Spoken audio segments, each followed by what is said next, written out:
Olá, bem-vindos a mais um podcast Educação em Voz Alta. Meu nome é Rose Rodrigues e hoje estou aqui para falar um assunto que é o coração das escolas, que é a educação socioemocional. Trabalhar com os nossos alunos, falar das emoções, trabalhar com eles as relações tem sido um grande prazer e um grande desafio também ao mesmo tempo, mas um assunto muito necessário.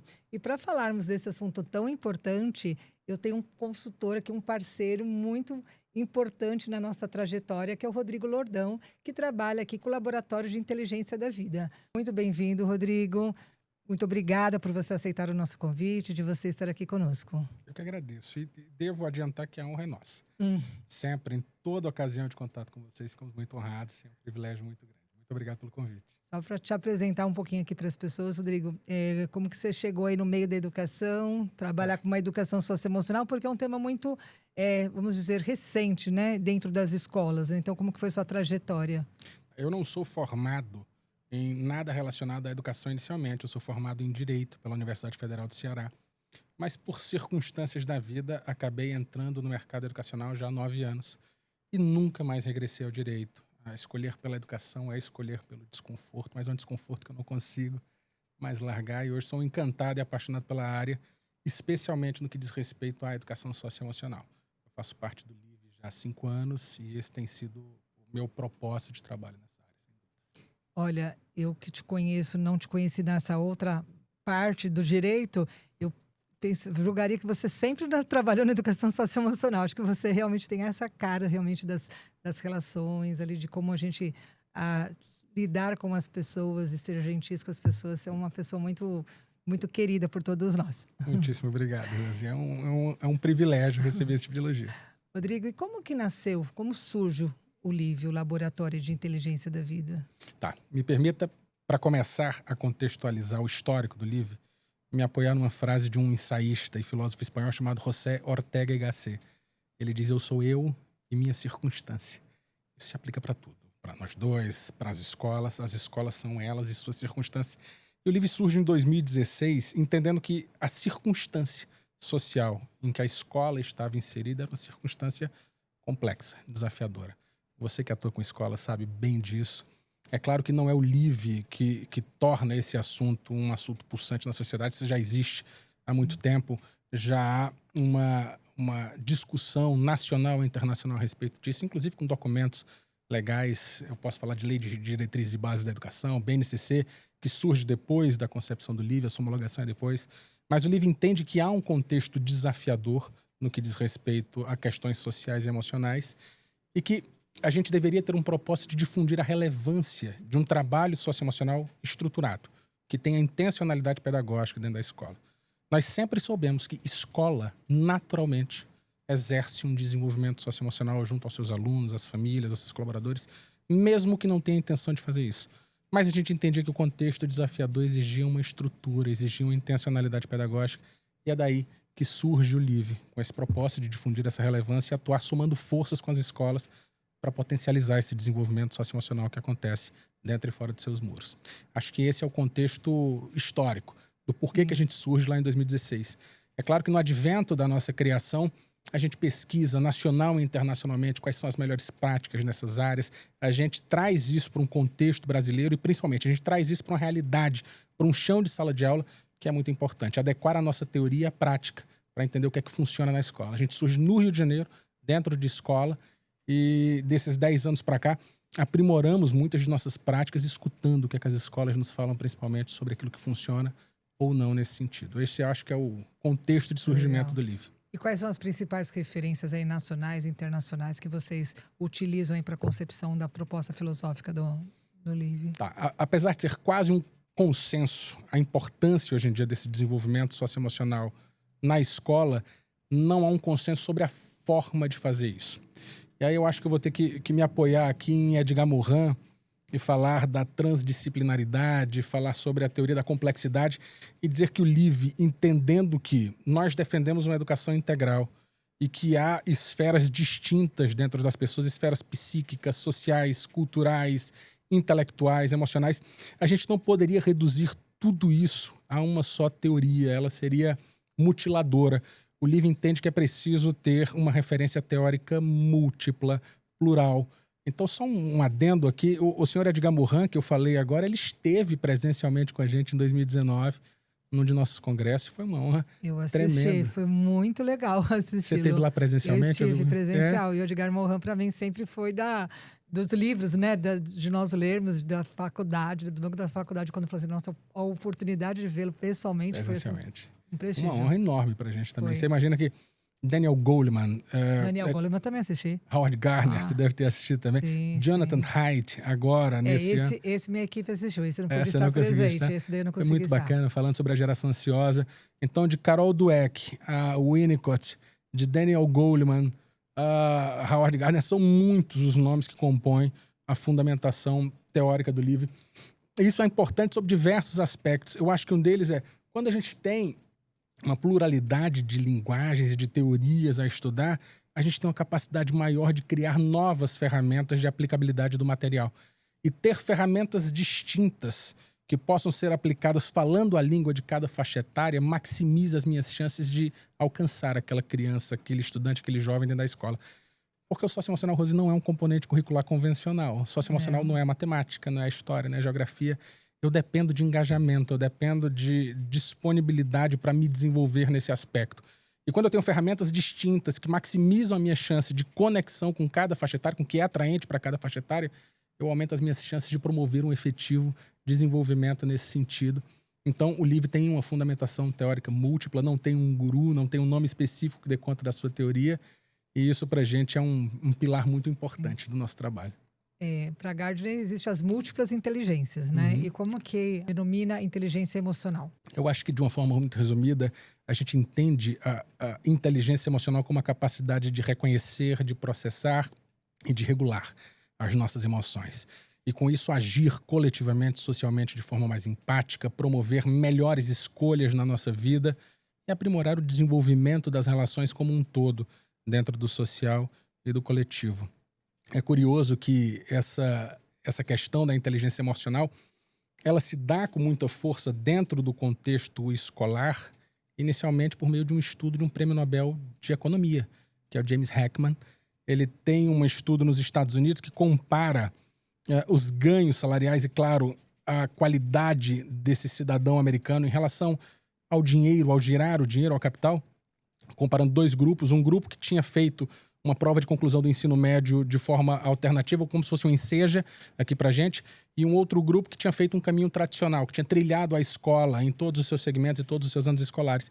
E ele descobriu que, por testes de QI, esses dois grupos tinham inteligências muito parecidas, mas que, efetivamente, o grupo que tinha feito escola ganhava mais e se tornava um cidadão mais interessante do ponto de vista econômico. Lembrando que é um prêmio Nobel de Economia, é um estudo da área da economia. E ele teceu a teoria de que talvez a escola te preparasse para outros aspectos da vida que seriam tão ou mais importantes do que os aspectos cognitivos e que isso te colocaria num outro patamar de qualidade de vida. E surge daí tantas outras pesquisas voltadas à área da inteligência socioemocional atrelada à escola, atrelada à educação. Hoje está no centro do coração das escolas, a gente precisa falar.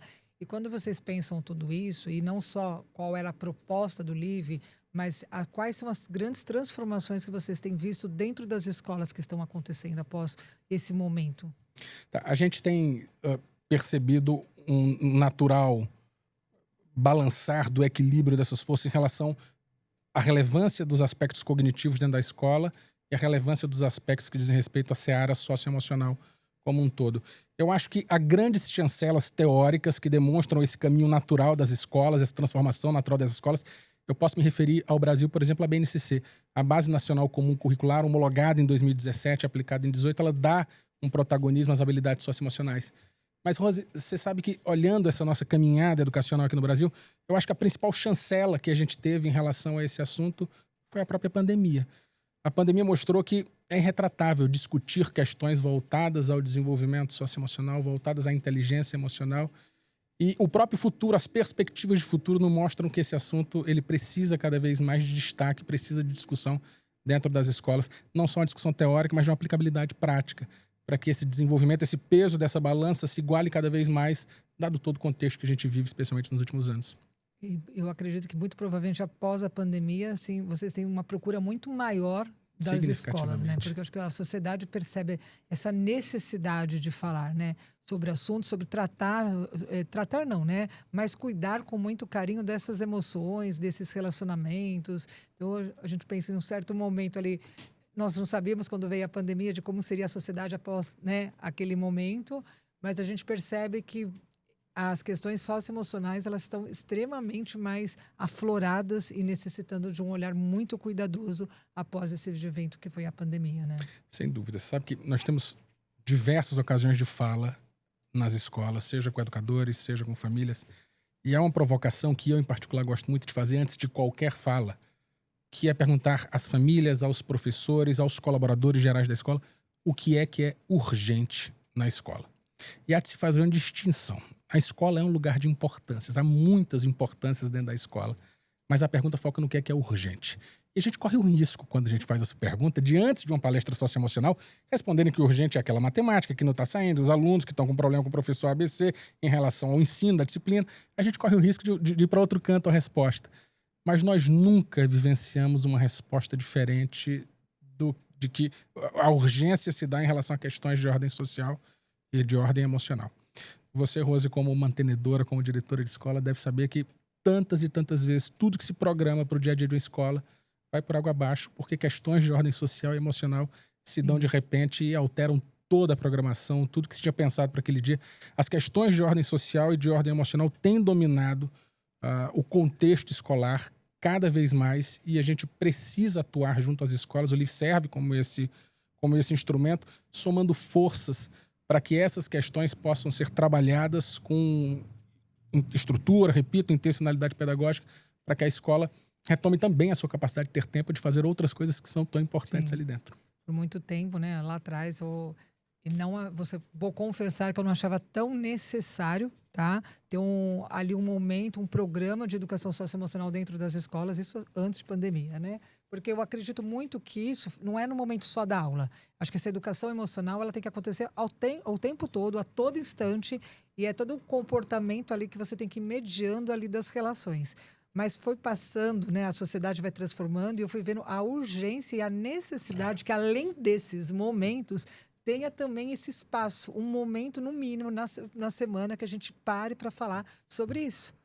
Porque parece que quando a gente não tem esse momento, acho que a gente vai passando, vai atropelando e às vezes a gente não faz aquele trabalho tão efetivo quanto é hoje, e reconheço, quando a gente tem esse momento, essa oportunidade, essa hora de falar. Não é só naquela hora, é lógico que a gente faz esse trabalho, né? Só não vai acontecer a educação socioemocional, não é somente naquela hora daquela aula, mas aquela aula ela é extremamente importante, eu acho que para pontuar, para mostrar ali para os alunos e para toda a comunidade escolar que as relações e as emoções são muito importantes e a gente precisa falar delas, de todas essas questões sociais. Eu acho que isso é uma resposta à comunidade escolar como um todo, né? Você indica que você colocou dentro da sua grade curricular um tempo destinado às emoções especificamente. Essa é uma resposta que é cobrada, inclusive, pelos pais. Você deve perceber de um turnamento, especialmente nessa época que a gente está em campanha de matrículas, que os pais perguntam o que é feito em relação à saúde mental, o que é feito em relação à ansiedade, às violências, às múltiplas violências, ao bullying, todas essas questões que estão todas voltadas às relações. Todas voltadas às relações, ao que é social e ao que é emocional.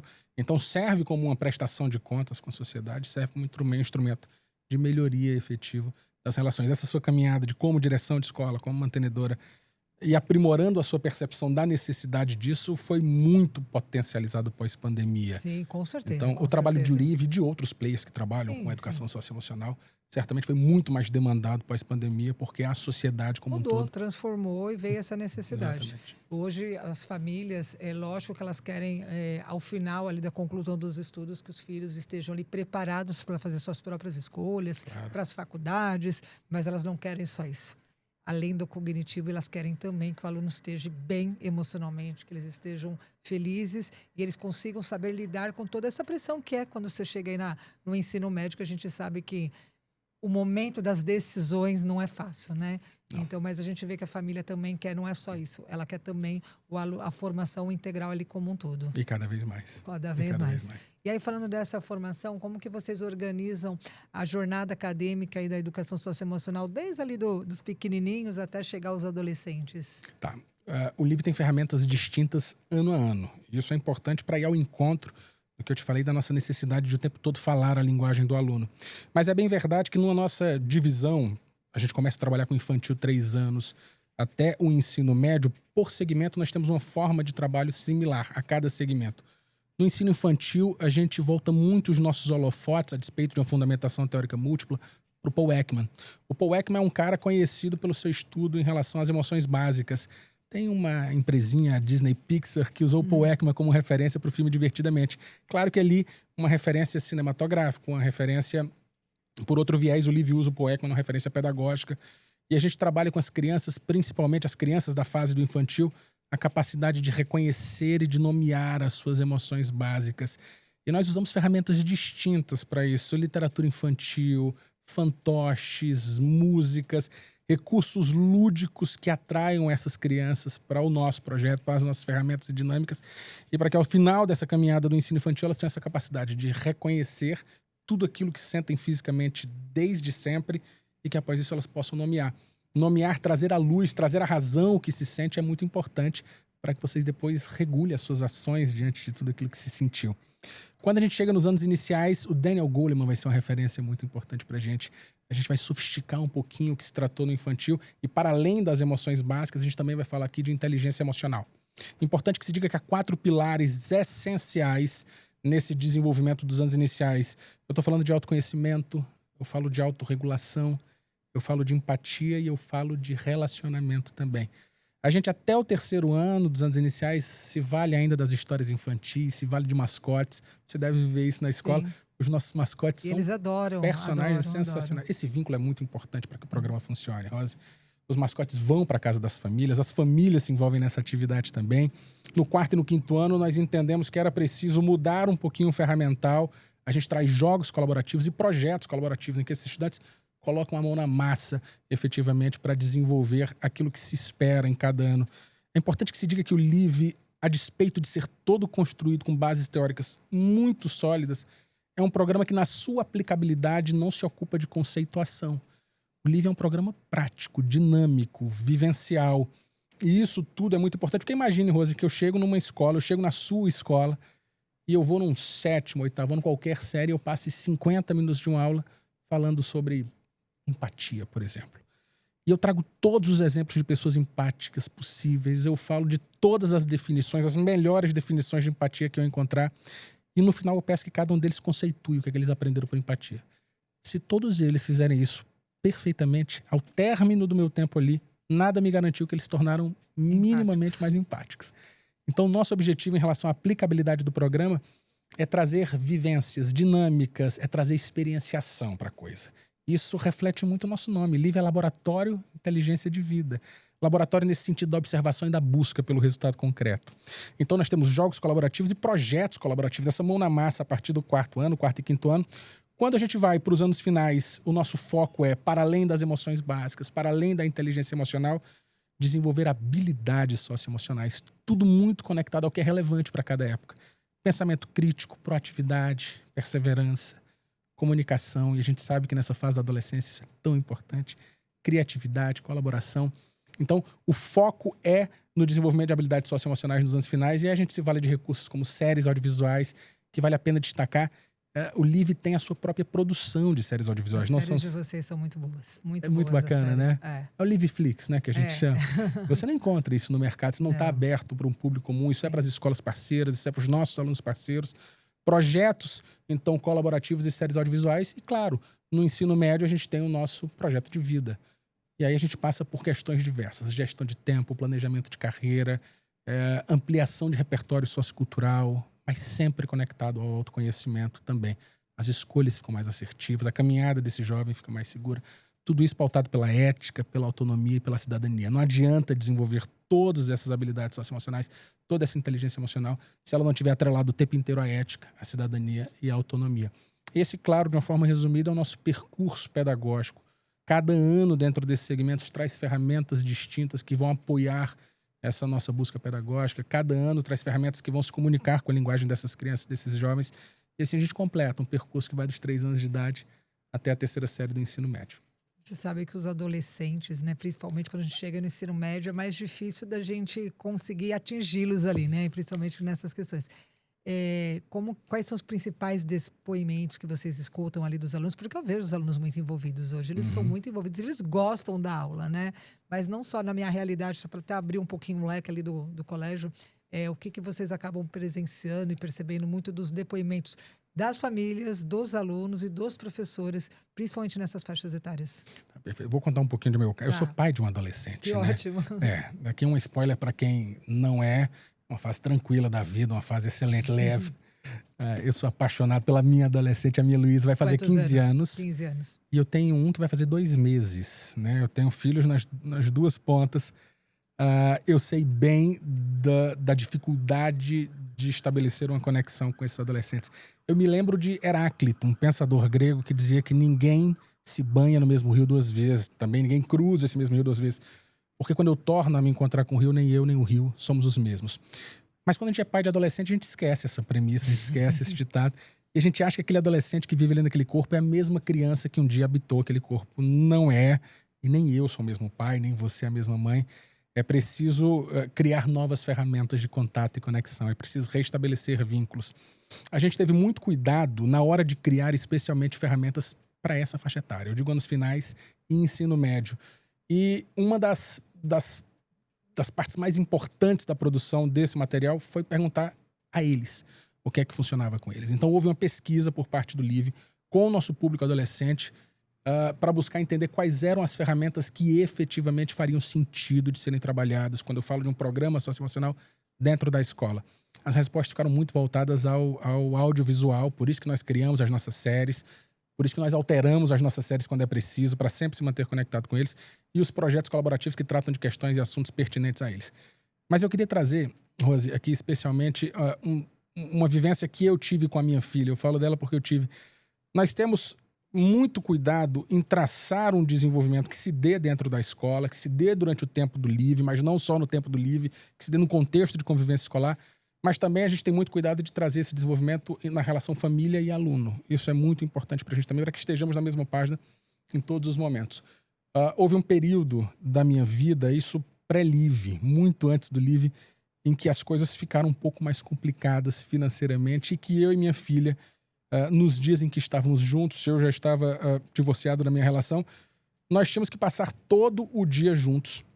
Eu deixava ela na creche de bicicleta, eu buscava na creche, levava para o escritório em que eu estagiava como estudante de Direito e no final levava a Luísa para uma aula na Universidade Federal do Ceará de Direito, na bicicleta, na cadeirinha, e ela assistia a aula comigo. A aula acabava por volta de 10 da noite, a gente voltava para casa todo o percurso juntos. E isso era muito penoso. Quantos anos ela tinha? Ela tinha... Foi ao longo da faculdade, 3, 4, 5, 6 anos. Ali ao longo dos anos da faculdade. Ela se formou com você? Ela foi minha madrinha na formatura. Eu fui representante de turma do Direito. Fui lá na Concha Acústica da Federal, junto ao reitor, em cima do palco. E eu era o único aluno formado com uma criança como madrinha. Eu deveria ter defendido que ela deveria ter um diploma ali junto comigo. Ela assistia um bocado de aula ali, tá? Mas o fato é que a noite, principalmente, era muito doloroso para mim, porque a minha filha era muito pequenininha, ela voltava exausta dessa rotina toda. Eu não sei se você sabe que é pescando. Na bicicleta ela vinha pescando, ela vinha caindo assim. E eu tinha que distraí-la o tempo todo para que ela não caísse, porque senão era um risco terrível. E eu ia distraindo ela até em casa. A gente apostava corrida com ônibus, com carro, com avião, com cachorro que tivesse na rua, com tudo que pudesse. Minha filha nunca caiu, se distraiu muito. Mas eu, apesar de reconhecer racionalmente todo o esforço que eu fiz nessa época para que as coisas fossem menos penosas para ela e mais lúdicas, eu carreguei uma culpa a vida inteira por ter imposto uma rotina tão dura a uma criança tão pequena. Uma rotina que era dura para um adulto. Pois bem, eu vou chegar ao LIVE agora. Nós criamos uma ferramenta dentro do LIVE que é voltada ao diálogo com pais, com estudantes, pais e filhos. Isso pode ser feito entre pares, pode ser feito na escola. Talvez você conheça aquele baralhinho de cartas que são as cartas para a família. É uma ferramenta para a família e ela traz provocações diversas que nos ajudam a combater essa nossa falta de criatividade como adultos, de traçar e tecer conexões reais com adolescentes. Então tem provocações que vão desde ordem ético-moral, como afirmações, roubar R$1 e roubar R$1 bilhão é a mesma coisa, e a família discute se é ou não é, até outras que têm um cunho mais profundo, um cunho mais reflexivo.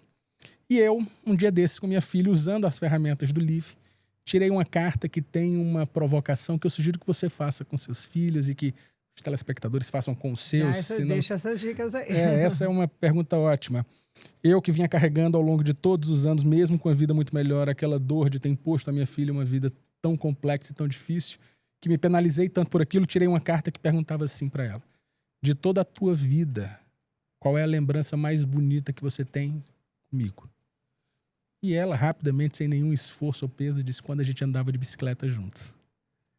Isso é uma coisa maravilhosa, porque ela não entendeu o porquê daquilo me tocar tanto e o porquê de eu chorar tanto com aquilo, porque para ela era uma resposta rápida a qualquer coisa que tivesse sido ali debatida, mas para mim era uma forma de ressignificar a minha história, para mim era uma forma de me reconciliar com o meu passado. E essa, por exemplo, é uma das ferramentas que a gente tem à disposição das famílias e dos estudantes, que mais do que promover o desenvolvimento de habilidades socioemocionais, tais quais pensamento crítico, criatividade e comunicação, às vezes reapresenta essas famílias que, por mais que estejam juntas fisicamente, já não se reconhecem mais. Talvez em escola você já deva ter escutado um outro pai dizer: meu filho não é assim, minha filha não é assim. E a gente sabe que talvez seja hora de promover uma reapresentação entre pais e filhos para que se reconheçam dentro de um contexto que é inteiramente novo para os dois lados. Então, o que a gente escuta muito no Live de pais, de alunos, de professores, é que efetivamente todas as ferramentas, e não só elas, criaram uma melhoria significativa nas relações como um todo. Na diminuição do bullying. Se eu te escuto falar sobre si, a chance de eu me conectar, de eu me tornar mais empático a você, as tuas causas, as tuas dificuldades e as tuas caminhadas, é muito grande. Isso aprimora a minha relação com você. Isso diminui a violência, diminui a inimizade, ou pelo menos tende a diminuir a violência e a inimizade.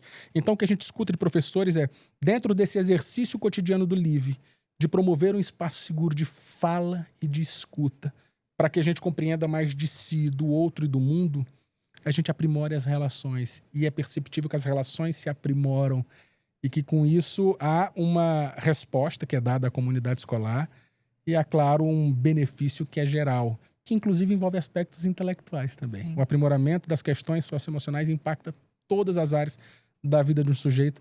Afinal, esse sujeito não é dividido não é compartimentalizado por aspectos psíquicos, culturais. Ele é um sujeito uno, ele é um sujeito indivisível. Então, o aprimoramento de uma área se reflete nas demais também. Acho que é importante os pais, né, perguntarem em casa para os filhos o que eles estão ali discutindo, falando, e se interarem realmente ali das aulas, né? A escola faz todo um trabalho, mas acho que é importante, acho que ter o exemplo aqui, acho que foi muito lindo. E foi muito legal até, de repente, para inspirar, para que os pais despertem a curiosidade para os pais também se apropriarem do material. O que mais, né? Por favor. O que tem nesse material? O que eu posso fazer que eu posso me tornar até mais próximo do meu filho, mas mais próximo da educação, mais próximo de como eu posso ajudar nessa formação, porque às vezes a gente percebe muitos pais hoje, principalmente na adolescência, que a gente sabe que não é uma fase que a gente consegue chegar tanto, né, de acesso ali dos filhos, mas de como que pode estabelecer esses diálogos, né? E eu acho que as ferramentas são muito grandes mesmo, né? Criadas com muito carinho, em uma quantidade muito bacana, resta aos pais ter a vontade de buscar. A gente sabe que há Acho que é importante falar isso para eles. Existem, né? Acho que as talvez ferramentas eles não tenham aí. nem, né, às vezes, essa ciência. As ferramentas estão aí, são várias. Nós ajudamos, a gente mastiga muita coisa para ajudar esse pai. A gente sabe que o tempo é complexo, mas a gente sabe também que é necessário exercer a parentalidade. Cada vez mais a gente percebe pais que delegam, principalmente à escola, essa função de educar. O Anísio Teixeira dizia que a escola precisava ir além da instrução, a escola precisava alcançar a educação integral. Só que eu acho que o Anísio Teixeira não imaginava o quanto sobrou para a escola essa educação integral. Muitas vezes porque os pais estão negligenciando a sua função de parentalidade por questões diversas. Sim. E aí a discussão seria muito mais longa, mas a verdade é que muitas vezes se negligencia essa parentalidade que não é confortável, que não é fácil, e atribuem à escola. Educar dá trabalho. Educar dá muito trabalho.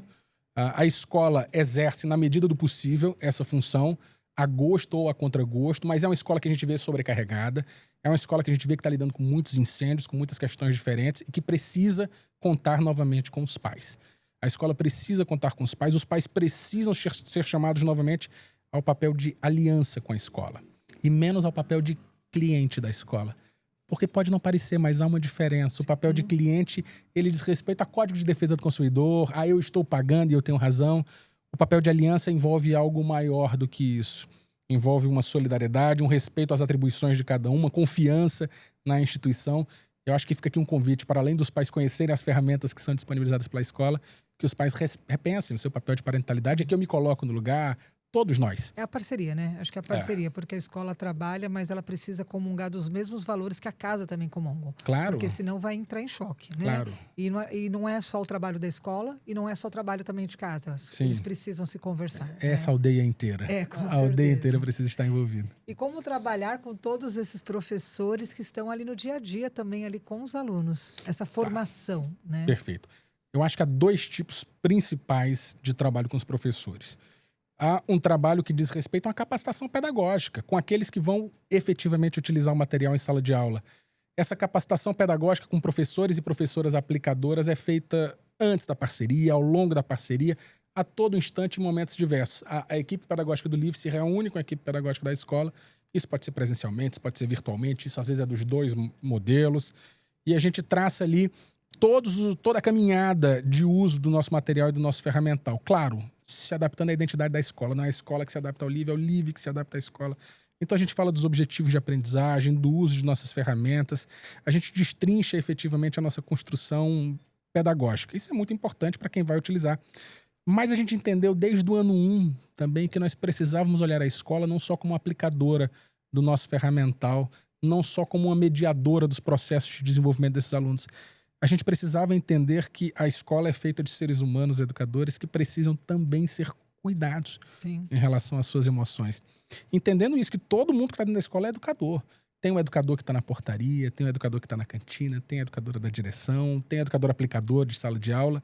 Então, o LIVE se ocupa de criar espaços de cuidado desse público também. Não para que eles levem algo a alguém, mas para que eles se sintam contemplados por esse cuidado, por essa produção. Nós temos palestras dentro da escola que atingem esse público, que são determinadas pela escola, quais são as temáticas que são relevantes e caras a vocês.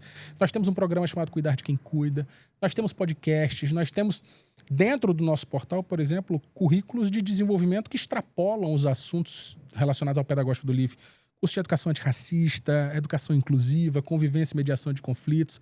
Então, esses professores aplicadores e esses educadores gerais da escola são contemplados hoje pelo LIVE com produção gigantesca. Uma produção que é física, uma produção que é virtual e uma produção que é humana, que fica à disposição da escola o tempo inteiro, entendendo que sim, há a necessidade de uma capacitação, mas que, para além disso, há a necessidade de cuidado com o ser humano que é educador e que está dentro dos muros da escola. O Brasil é muito grande, né? E com diversas diferenças, né, culturais e regionais também. Dentro do LIVE, vocês sente aí a diferença na questão da educação socioemocional também e ter que se adaptar dependendo de acordo com a região do Brasil? Ou as questões geralmente são as mesmas? As questões, de modo geral, se parecem. Apesar de toda a divergência não, de toda a distinção cultural, as questões tendem a se parecer. Mas uma coisa importante, por mais que o LIVE seja muito detalhado em sua produção e seu ferramental, o LIVE não é engessado. Ele parte das vivências, ele parte da identidade, das reflexões e da metodologia de cada escola. Então, como a gente lida com instrumentos como a fala, as suas bagagens culturais, emocionais, naturalmente cada escola vai imprimir a sua cultura, o seu tom, a sua identidade, aquilo ali. Então, naturalmente, o programa se desenvolve diferente em 2 escolas que estejam uma ao lado da outra, na mesma região, com os mesmos fatores socioeconômicos, porque partem de vivências distintas de quem o está experimentando. O LIVE, repito, não é um programa de aplicabilidade teórica ou conceitual. E como não é um programa de aplicabilidade conceitual, como ele depende da fala e das vivências de cada pessoa, naturalmente ele vai ser distinto em cada escola que estivermos. E isso diz muito mais respeito ao indivíduo do que à região em que ele está. Porque, repito, uma escola que esteja uma do lado da outra, fisicamente falando, vai exercer a parceria com o LIVE de forma completamente diferente uma da outra. Cada escola vai ter suas próprias histórias, cada escola vai ter suas próprias dinâmicas, seus próprios projetos, seus próprios resultados. E isso é muito bonito, porque no final das contas existem milhares de LIVE. Existe o LIVE como pilar principal. De cada escola, né? Mas a soma da força do LIVE com o que a escola faz gera uma coisa nova. Então, a cada parceria que é feita, uma nova coisa surge daí e os resultados são completamente diferentes e nós aprendemos muito. Por isso que é sempre importante lembrar, a despeito da fundamentação teórica do LIVE, de nós termos falado muito de nomes específicos que estudamos, eu preciso incluir mais um ente aqui nessa equação da fundamentação teórica. O LIVE tem as escolas como parte muito importante do seu desenvolvimento. O LIVE escuta as escolas, escuta as múltiplas equações e múltiplos resultados que se dão a cada somar de força, e com isso a gente se aprimora. A gente cria ferramentas novas, a gente entende novos caminhos, e olhando esses novos resultados, a gente segue também por outros rumos que são necessários a cada parceria. Você falou que escuta muitas escolas, né? E escutam mesmo. Mas nessa trajetória de 9 anos, você se recorda de alguma mudança estrutural grande dentro do LIVE, quer seja por meio de feedback das escolas ou da própria sociedade? Rosi, há diversos estudos conduzidos internacionalmente que tentam relacionar o desenvolvimento socioemocional a uma melhoria qualitativa em relação ao desempenho acadêmico desse estudante. Daniel Goleman e Peter Senge têm um que indica uma melhora concreta em relação às notas dos alunos. Há estudos que dizem respeito à ordem econômica, não só acadêmica, mas que quando a escola trabalha o socioemocional de forma estruturada, esse adulto que passou pela escola, ele tem resultados de vida muito mais significativos em relação a ganhos, a menor custo de assistência pública e tantos outros. Mas nós, no LIVE, atualmente, entendemos que não dá para trazer uma métrica exata, uma métrica confiável em relação a isso, que vá muito além da própria autopercepção da pessoa em relação a esse aprimoramento, a essa melhora acadêmica. Por mais que existam estudos diversos, nacionais e internacionais a esse respeito, e por mais que o próprio LIVE esteja conduzindo um estudo padrão ouro nesse sentido de entender o impacto da educação socioemocional na vida acadêmica desse estudante como um todo, hoje o que nós temos a dizer é que é muito difícil quantificar, metrificar isso, por razões diversas. Mas nós entendemos que por próprios depoimentos das pessoas, por uma autoanálise de quem experimenta o programa e sua parceria, isso é percebido como muito importante para a melhoria dos aspectos acadêmicos e intelectuais, inclusive, desses jovens dentro da família, dentro da escola. Quais são os principais feedbacks que vocês recebem das escolas? O LIVE se torna, talvez, a disciplina predileta de muitos estudantes, ou de quase todos. Tanto é verdade que a adoção da parceria do LIVE pelas escolas representa um incremento na captação e retenção de alunos dessas escolas. Isso de uma forma geral, e isso demonstra que há uma publicidade por parte dos próprios estudantes, das famílias, do que é feito ali dentro. A gente escuta de alunos, de famílias, que o LIVE acaba virando um pilar muito importante de tudo que é feito na escola. Para além do que já existe dentro do ambiente escolar, a chegada do LIVE mexe positivamente com todas as estruturas. Então, talvez o melhor depoimento que a gente possa ter são dos estudantes que dizem que é a disciplina favorita. Tem muitas escolas colocando o LIVE nas segundas-feiras, inclusive, que são dias mais complexos, de um modo geral, para que essa segunda-feira ganhe uma nova conotação dentro da rotina semanal desses estudantes. Eu acho uma excelente ideia e me orgulha muito falar disso, que o LIVE acaba virando uma coisa muito tanto quanto a educação física dentro da escola. Já teve algum trabalho de algum colégio, por parte de vocês mesmos, de tentar identificar, não nas questões aí intelectuais dos alunos, mas se com a educação socioemocional instalada dentro da escola, se diminuiu o absenteísmo, o clima entre as relações, as questões das saúdes emocionais, menos atestados, menos problemas de ansiedade? Alguém já conseguiu fazer mais ou menos essa mensuração? Nós fazemos constantemente.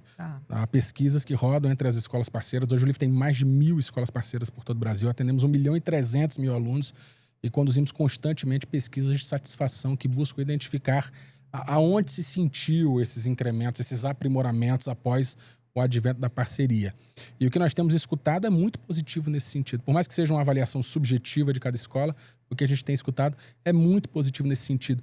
E eu acho que uma forma de se trazer uma métrica para isso é a gente avaliar a retenção dos próprios parceiros do LIVE. Hoje o LIVE tem um índice de retenção altíssimo, muito acima do mercado, que indica que escolas que firmam parceria com a gente desejam continuar a parceria ano após ano, independentemente de vigência contratual. Você só consegue alcançar, Rose, a manutenção da parceria com grandes escolas se você adequar a sua prática ao seu discurso.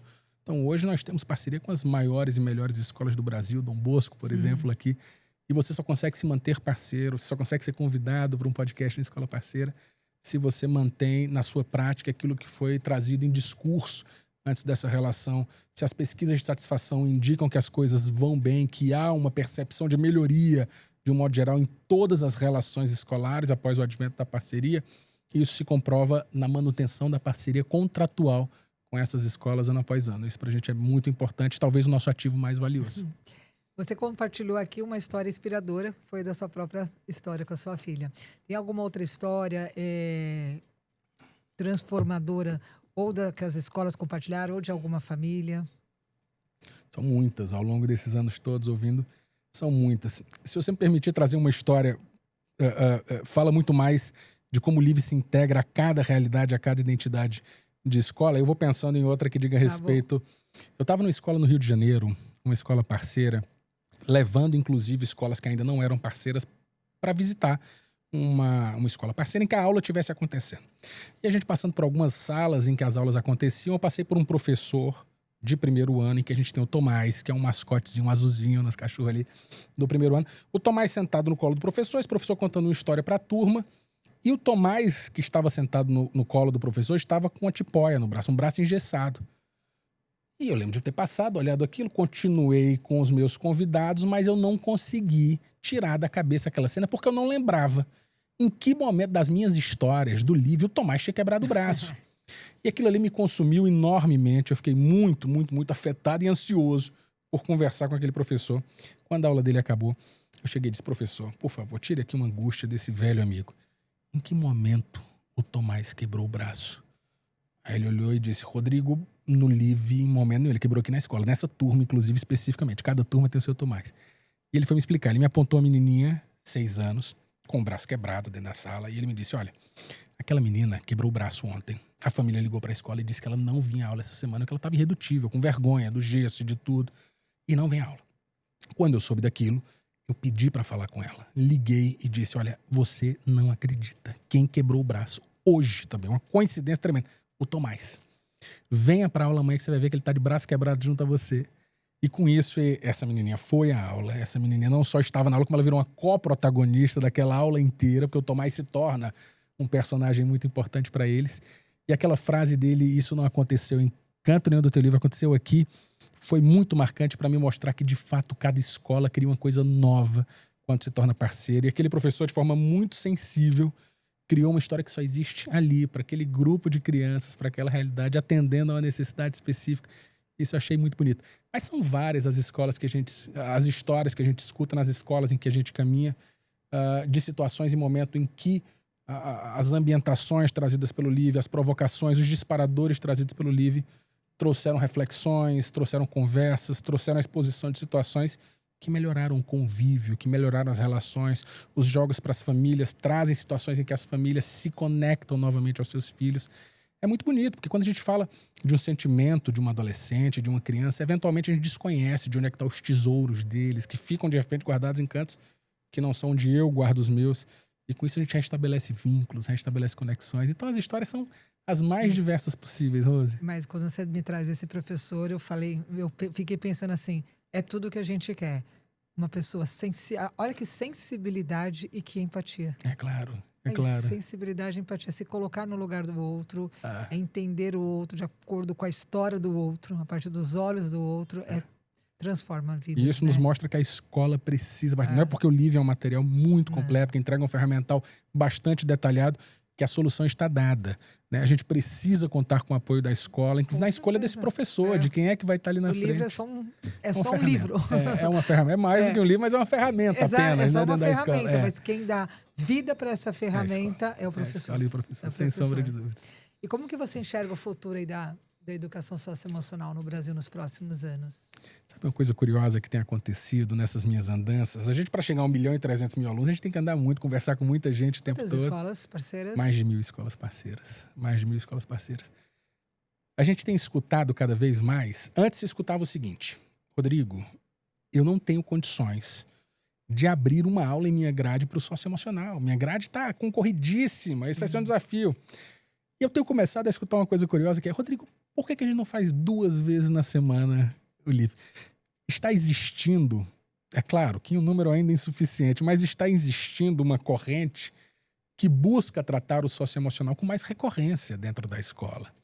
Eu acho que o futuro da educação socioemocional é ela se tornar cada vez mais protagonista dentro da rotina escolar. Porque eu entendo o que você disse, concordo, a educação socioemocional não é exercida apenas nos 50 minutos de aula de livre, de socioemocional, ela perpassa todos os outros momentos, mas eu acho que essa estrutura, essa aula com intencionalidade pedagógica, ela vai necessariamente ocupar um espaço maior ali também. E eu acho que isso é necessário porque em tempos de artificialidade, em tempo em que a inteligência artificial, que os empregos estão em risco por isso, que as relações acabam se individualizando também, destacar as humanidades vai ser a nossa fuga. Destacar as humanidades é a nossa via de salvação. É essa terceira margem nesse rio caudaloso que é tão importante. Eu acho que o futuro da educação socioemocional, ele passa necessariamente pela sobrevivência da nossa espécie como seres humanos, no melhor sentido da palavra ser humano. Então, acho que é isso. A educação socioemocional é irretratável. E vocês, como que estão vendo a inteligência artificial? Já estão utilizando ela para alguma das ferramentas de vocês? Vocês pensam em agregar? A gente aborda principalmente a relação dos jovens e das crianças com as inteligências artificiais, com as tecnologias e com tudo mais. Isso já faz parte do nosso programa. A cidadania digital, o cuidado com essa cultura digital já faz parte da nossa construção pedagógica, inclusive. Inevitavelmente, a inteligência artificial vai nos servir como ferramenta em algum momento. É impossível que se fuja disso. Mas hoje, para além das discussões e do preparo das nossas crianças e jovens para lidar com as questões de cultura digital, de cidadania digital, ainda não há uma ferramenta que use a inteligência artificial voltada ao nosso trabalho cotidiano. Mas a gente tem um time de produção, um time de conteúdo que está o tempo todo elaborando novas ferramentas, novas dinâmicas, que eventualmente vai trazer novidades para a gente muito em breve.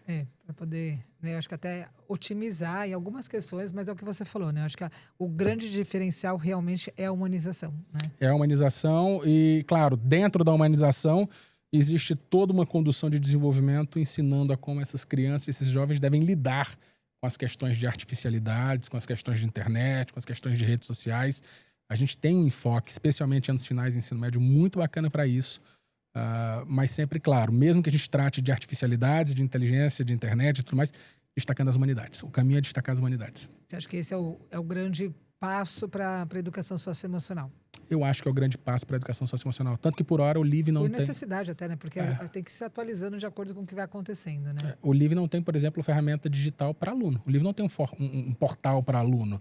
O aluno tem acesso a ferramentas digitais e audiovisuais, mas mediadas pelo professor, dentro de sala de aula ou em conjunto com as famílias. Mas o LIV não tem hoje, isso pode mudar para o ano que vem, dentro do contexto, mas hoje o LIV não tem um portal para o aluno, uma ferramenta digital de acesso direto pelo aluno. Isso faz parte de uma escolha pedagógica nossa, como talvez exista dentro do nosso rol de escolhas pedagógicas o não uso, por exemplo, da inteligência artificial por hora como ferramenta de trabalho e de aplicabilidade. Se você tivesse que resumir o livro em uma frase, a essência do livro, né? Esse é aquele negócio pitch elevator, né? Você sabe o conceito de pitch elevator, né? Sim. Se eu tivesse no elevador com alguém, eu tivesse um andar com você, Rose, para falar... 30 segundos. Eu diria que o LIV é um programa... É o programa referência, é o programa brasileiro referência em educação socioemocional e é um programa que se ocupa de criar ou de fomentar a manutenção de ambientes seguros de fala e de escuta. Para que com isso, falando e escutando, a gente aprimore a compreensão de si, a compreensão do outro, a compreensão do mundo e dessa forma a gente aprimora as nossas relações. A gente causa um impacto no social e no coletivo. É claro que se você me desse um tempinho a mais, eu diria, talvez eu recorreria ao Rubem Alves. O Rubem Alves tinha uma frase maravilhosa que ele dizia que a gente vive tempo em que todo mundo quer falar melhor.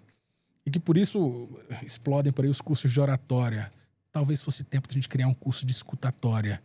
Quem sabe a gente, no final das contas, não seja esse curso de escutatória, né? Para desenvolver essa necessidade. Afinal de contas, nessas nossas andanças já citadas por aqui, é super comum que a gente perceba que o incremento da violência contra si, contra o outro, da ansiedade, da depressão, esteja relacionado muitas vezes, claro que eu não generalizo, mas muitas vezes, a um ambiente estéril para o diálogo, em que as dores, os anseios, os medos e os receios das nossas crianças e jovens não podem ser manifestados pela voz porque não tem um interlocutor que as escute efetivamente. O que a gente faz diuturnamente, Rose, é trazer o verbo como possibilidade, novamente. É trazer a voz como uma ferramenta potente para que se coloque para fora, para que se manifestem as dores, os anseios, as felicidades, os medos, as dúvidas, e que com isso a gente aprimore as relações de um modo geral. Eu acho que se eu tivesse que resumir o livro, seria isso. Eu te vejo muito apaixonado por tudo isso daí. O que te motiva a continuar com tantos desafios que nós temos na educação? Eu tenho um interesse direto nisso. Eu tenho uma filha adolescente e um filho que acabou de nascer para esse mundo que a gente não sabe como é que vai ser. Efetivamente, a gente não sabe o que será do mundo. Então, eu tenho um interesse direto que toda e qualquer ferramenta que cuide dos sentimentos, das emoções, seja desenvolvida, aprimorada e publicizada, difundida entre todos. Eu tenho a sorte de fazer parte de uma. Mas tem uma coisa... Eu comecei a nossa conversa com o Ortega y Gasset. Eu vou terminar com outro sujeito que eu gosto muito. Eu estive em Portugal, no Mosteiro dos Jerônimos, e lá eu visitei o túmulo do Fernando Pessoa. Quando eu estava diante do túmulo de Fernando Pessoa, eu lembrei de uma frase dele, que ele escreveu pelo seu heterônimo Álvaro de Campos, que resume o que a gente faz como educador e o que eu faço no livro como educador socioemocional. Eu não sou nada. Eu nunca serei nada. Eu não posso querer ser nada. A parte disso, eu tenho em mim todos os sonhos do mundo. Acho que resume o que a gente está fazendo aqui. A gente está sonhando pra caramba, mesmo diante de um contexto complexo e difícil. A gente está fazendo a nossa parte. Rodrigo, eu agradeço demais aí o seu momento. Conversar com você sempre é um prazer muito grande. E eu queria te convidar, então, para a gente encerrar, a deixar aqui um recado para todos os gestores de escola, para todos os educadores de escola, sobre esse trabalho tão lindo que é a educação socioemocional. Eu acho que a gente precisa voltar ao Ortega y Gasset quando diz eu sou eu e minha circunstância. As circunstâncias que vivemos hoje em dia, sociais, exigem que as humanidades sejam destacadas o tempo inteiro, em qualquer ambiente, especialmente na escola, que é o ambiente por excelência que desenvolve as nossas crianças e nossos jovens. Que sejamos essa terceira margem, que destaquemos as humanidades, claro, sem esquecer das outras tantas importâncias da escola, e que sigamos juntos. Muito obrigada. Obrigada a todos vocês que nos assistiram. Tenho certeza que esse episódio tocou cada um de vocês, que tenha despertado essa mesma sensibilidade desse professor, essa mesma empatia que nós precisamos e é muito urgente no nosso mundo. Se você gostou, compartilhe também aqui esse podcast e até o próximo Educação em Voz Alta.